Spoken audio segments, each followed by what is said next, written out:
Loving the bigger picture. September 24, 2015. How often has your ego caught you off guard, or became a great challenge to overcome? Many times, your interactions with others go awry due to differences of opinion when someone has to be right when being happy ought to be the optimal goal. Where there is pure, unconditional love, the ego does not thrive.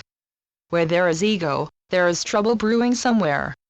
There is a purpose to your ego, dear ones. In your computers, there is a control panel, and through this panel you are given many choices on how to maintain your computer, and what directions you need to take for hardware and software changes. Well, dear ones, your ego is sort of like a huge control panel. It is what directs your course and enables you to interpret things the way you do each day in every situation that presents itself. This does not mean your inner control panel always operates correctly, for as you know, the computer doesn't always work correctly.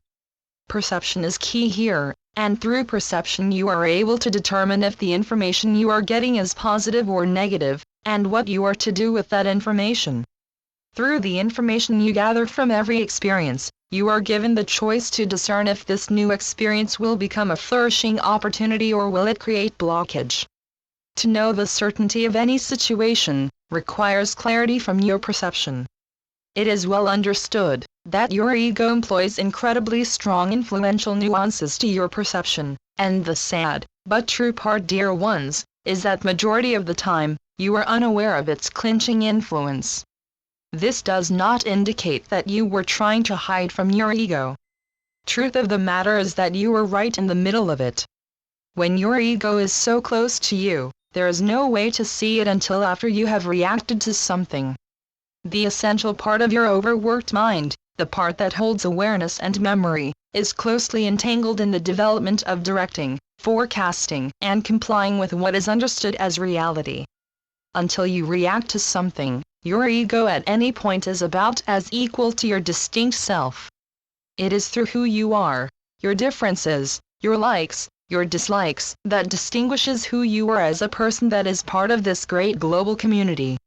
As a result, your ego causes you to feel separated from everything and everyone else. If permitted, your ego will attempt to reshape your perception. And this can only occur because your perception in simple terms acts something like a filter.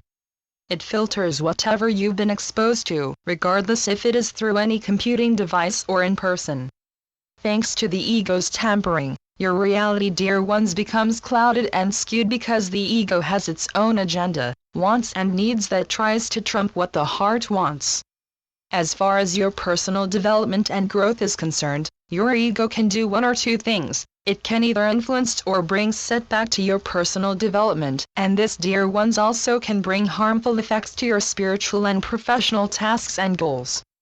When you maintain control of your emotions and feelings, your ego can positively direct a new course of action that you may not have conceived before, or it can create new obstacles for you to overcome. Your ego has much power.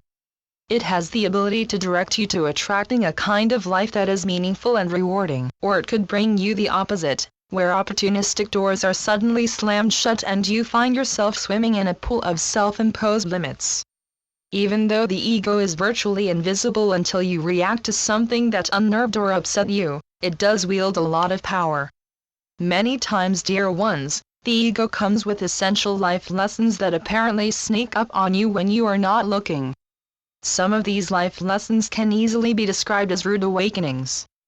During such awakenings, many people are hit with sudden truths that they are in fact controlling or crude with their speech, or just plain mean. And it's this sudden realization that often brings about the greatest change in a person's life. It is important to question any new changes that you are about to make, or any thought you are about to put into action. Ensure if what you are about to do is because you are trying to prove an egoic point, or are you coming from a place of love and positiveness. Remember, your actions do carry consequences. Learning to let go of needing to be right, and embracing happiness, is important. Don't forget how tricky the ego can be. One of its goals is to create discrimination between yourself and all other people in life. Yes, you are an individual, but you are also connected inherently through the subtleness of the universe and its many natural ways. You are not limited, and knowing this, it is important to understand that dissolving much of your egotistic ways doesn't mean becoming wholly selfless. It's about adopting a more naturally, unconditional, loving way towards yourself and towards others and all life. It is up to each individual to wholeheartedly let go of the invisible cord of separation, and expand your mental and emotional faculties to being able to identify that everything and everyone is connected to you.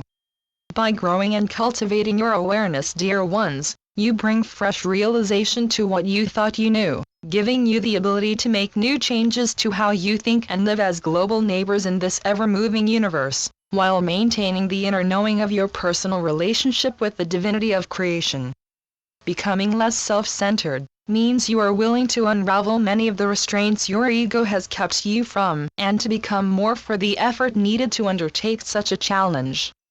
When you free yourself from your ego, you no longer see yourself as an isolated identity, but interconnected to the web of life. You are important, dear ones. No one person is less or more important than the other.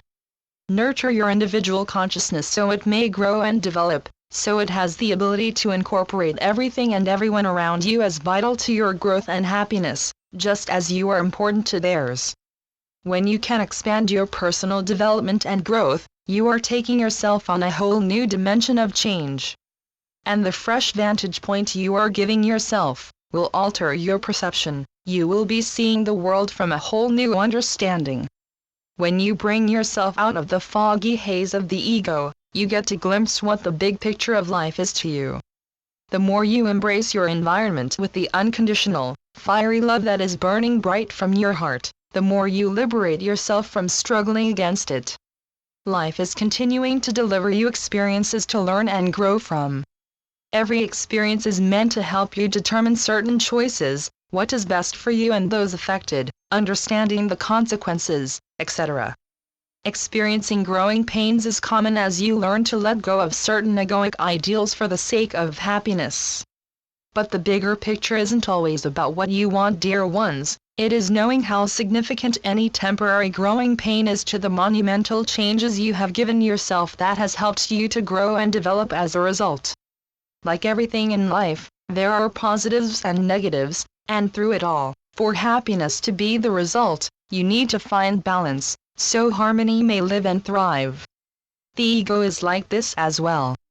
It has its good points, as well as its not so good points.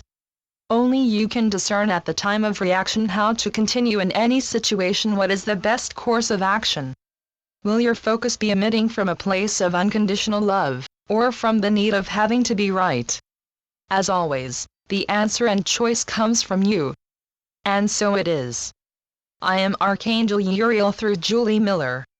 SpiritualNetworks.com